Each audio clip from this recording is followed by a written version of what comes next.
Okay, so Silje, your show, your series, Shut Up, really, that is set in the Sami community, and it really touches or revolves about very, very interesting and very sensitive and very important topics, like being queer in a community like this, like rape, drunk rape, sexual abuse. So why did you write it? Why did you write it like this?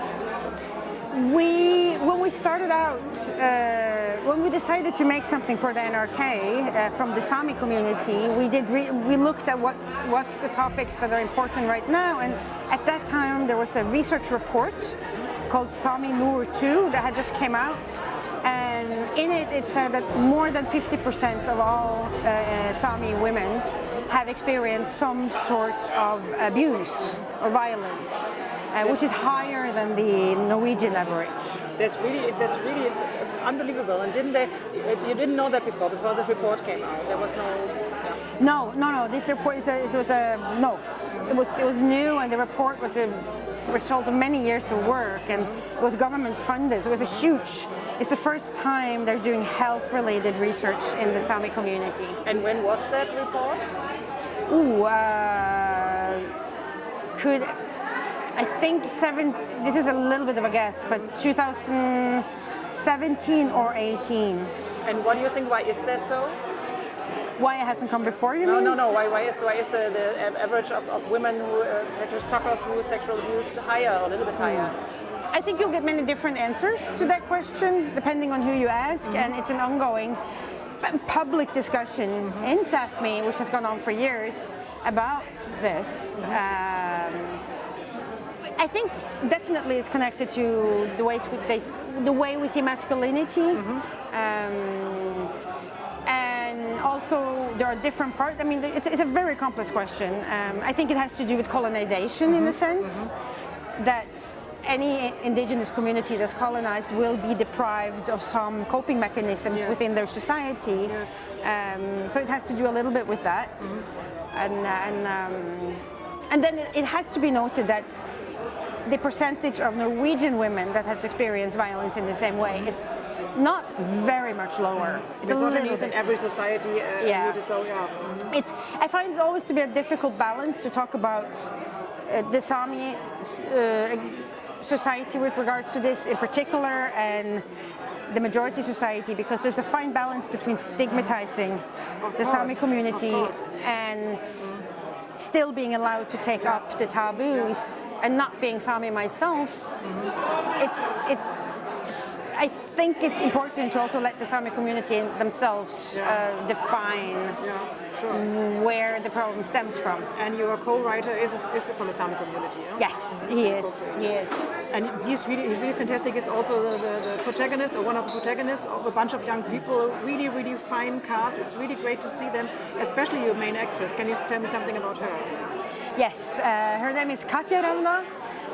She started out as my dramaturg on the show because she's an educated dramaturg, and it was very important to me to keep the screenwriting team within the Sami community and with young people.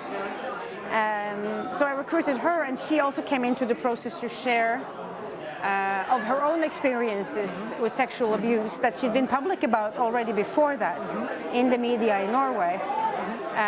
And now our story with how the sexual assault in our series was established before she came along, but she was a great addition to sort of help navigate that.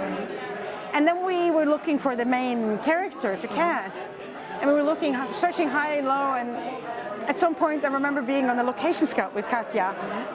And I'm looking at her, like physically, like she's walking around, and she's being like walking like this, and like being just like happy. And I'm like, that's her. That's Elian. That's our main character. And then, of course, asking her was a process, because we had to be sure we really meant it, and she had to be sure that she would like to, because she ended up what we were asking her to do is to play the character she helped shape the character up for in the screenwriting process. We asked her to play a character that was experiencing a similar assault, sexual assault, that she herself had been vocal about earlier. So obviously there were, I mean, we had to go lots of rounds with this. Yeah, and you probably had to be very careful, and you did, of course, not to re-traumatize her or trigger her or something. Yes, we had a psychologist, we had a sexologist, and we had an intimacy coordinator, and did, of course, lots and lots of work around it. But we can do whatever we want. It's still going to be troubling and difficult for her.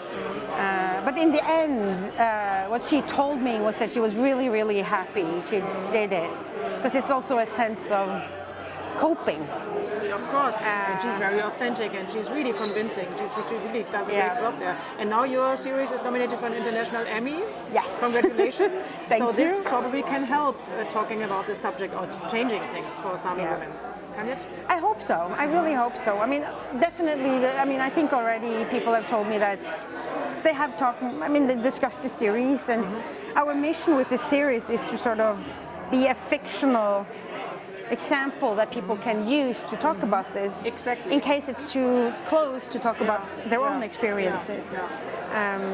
And getting an Emmy nomination obviously is a huge international recognition. I mean, it's the highest recognition you can get with the TV series, and that also helps people feel secure, I think, about, okay, this is validated. We take it serious, Yeah.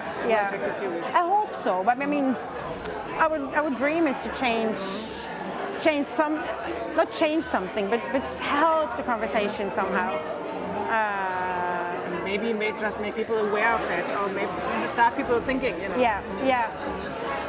And if we can do that, then that's all we can dream of for the series. And of course, if we can even do that on an international scale, because I really think this happens in many societies. I mean, it's not a particularly Sami problem.